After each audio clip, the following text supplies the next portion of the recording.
What is up, members of my collector corps? It is I, Super Mariozilla, or you could call me Vinny, and today we will be taking a look at the S.H.MonsterArts Godzilla 2016 4th Form Night Combat version.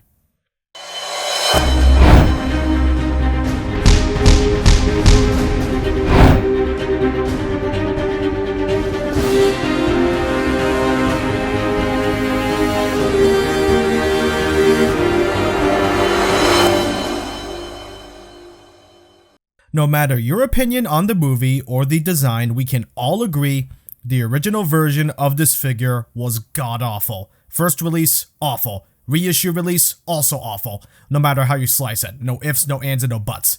But here comes this new version where it's all transparent and matches how he looks in the nighttime, hence the name Night Combat. When this version was announced, collectors were shocked since we thought Shin Godzilla in the line was done for since the figures did not really sell well at all. It took a while for all the figures to become out of print. And at the same time, collectors were skeptical, and unlike the original release Shin Godzilla, this version will have a North American release. So thank you, Bandai Namco Collectibles. Now the ultimate question. Is this figure any good, just as bad, or God forbid even worse? Well, let's find out together. Have a seat, get a snack, and let's see if this figure is worthy of a spot on your shelf. Godzilla's sculpt is amazing, has always been amazing since the original figure, but it is not accurate, and I've said this before, you don't need accuracy to have a good figure. Gigan 2004 being a great example. But let's get things started. The head is weird. It doesn't look quite right when the mouth is closed, but looks fine when open wide. An issue with the original figure. Some speculate the head was sculpted with the mouth open in mind, which I can kind of see. But my biggest issue with this figure, the eyes. More than 11 years into this line and somehow they still can't get the eyes on Shin right. Both are supposed to be symmetrical and looking a little downward. Here's a reference pic to give you an idea for how the eyes should look. Now keep in mind, the eyes on yours may end up fine. This is thankfully only on my copy, so you may get a good set of eyes. The teeth are nothing brilliant either. Bone white is fine, but how they applied, it could have been done nicer. Thankfully not an issue when looking from afar, but still, should have been better. Thing is though, everything else looks good. The base color for Godzilla is a transparent red. Some parts looks like a blood red and others it looks crimson, which looks really nice being mixed together, with a charcoal black being used for the skin. I do wish it was a lighter gray to better match how he looked in the movie, but it's not a big deal, but worth pointing out. Paint on the claws could have been done better. Not bad, but it's not great. Toe paint is better though. The blending is well done. Also, the details are easier to make out. The biggest problem on the original figure was the paint really softened up the sculpt. You could not see much of it and see how nice it truly was. It looked very sloppy and did not showcase the details well at all.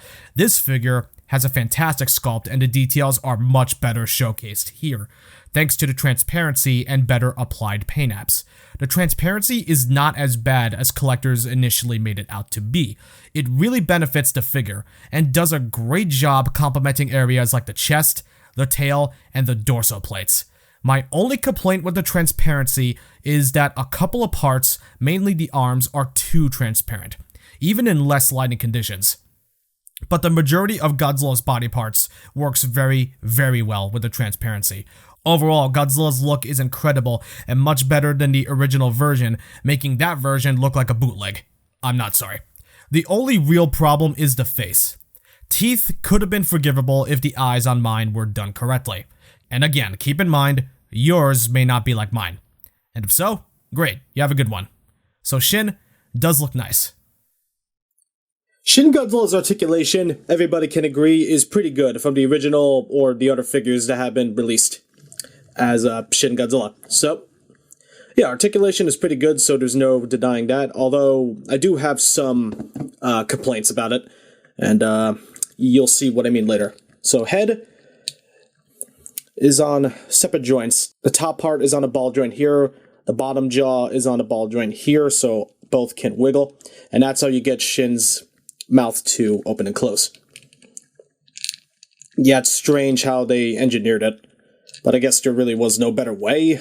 Well, there probably is. Who am I kidding? Neck is on a ball joint from here to here. Good range of movement. Torso and waist are on ball joints as well, so wiggle around, can rotate a little bit.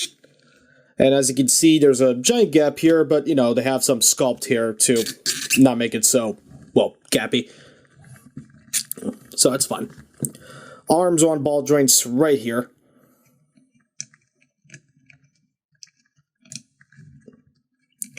And biceps are on ball joints.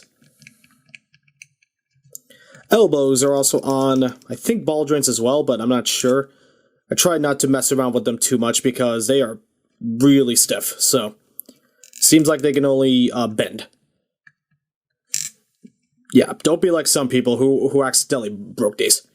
And hands are on ball joints. Legs are on ball joints. They can also pull down just to get a bit more range, or go back up to prevent any gappage. They can kick forward about this far, and backward just about this far. Knees are on ball joints. He has a pretty good bend on both knees.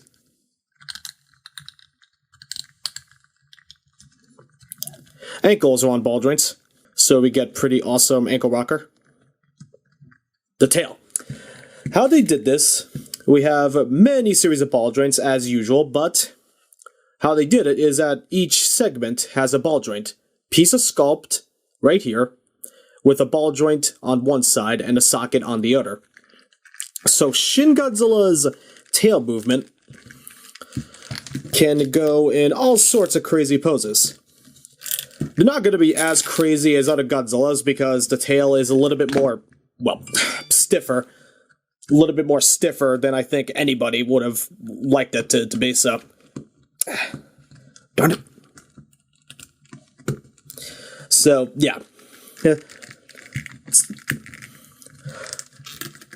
You can still get some pretty fun poses out of the tail. Obviously, you can have it curved upward and have it swirl around, like he would sometimes do in the movie. So, yeah, that's pretty cool. All in all, Shin Godzilla's articulation is good. There's no denying that. The joints are engineered well. You could get plenty of range of movement out of him despite the design, and he's plenty posable despite how tiny the arms are. So, yeah, you could get him in some pretty cool dynamic poses like this. So, yeah, it's possible. I've always loved... I always loved Shin Godzilla's articulation, and this figure still delivers. So, thumbs up. Do I need to tell you he has no accessories?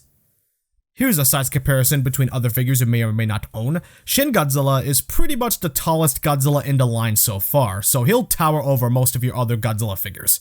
Not a bad thing though. I think even Toho confirmed he's one of the more taller Godzillas. Could be wrong, so feel free to correct me in the comments. This is better than the original Shin Godzilla release. It's no contest. This version renders that one obsolete, so don't get the original. Get this one. Stuff to keep in mind. Your figure may have crappy eyes. The retail price is also a bit absurd. $150. That's a lot for a figure with no accessories and not guaranteed to have good quality control in the face. The face is the biggest problem because it's the focal point for any figure. So if you want to get this figure, approach it with caution. And if you really can't stomach the price, then wait for a deal. If you can look past the issues, he's pretty good and you'll love him. Like I do. And a lot of fun. Definitely the best release of Shin Godzilla in the line so far. I will give Shin Godzilla a 7.5 out of 10. So close to being a home run.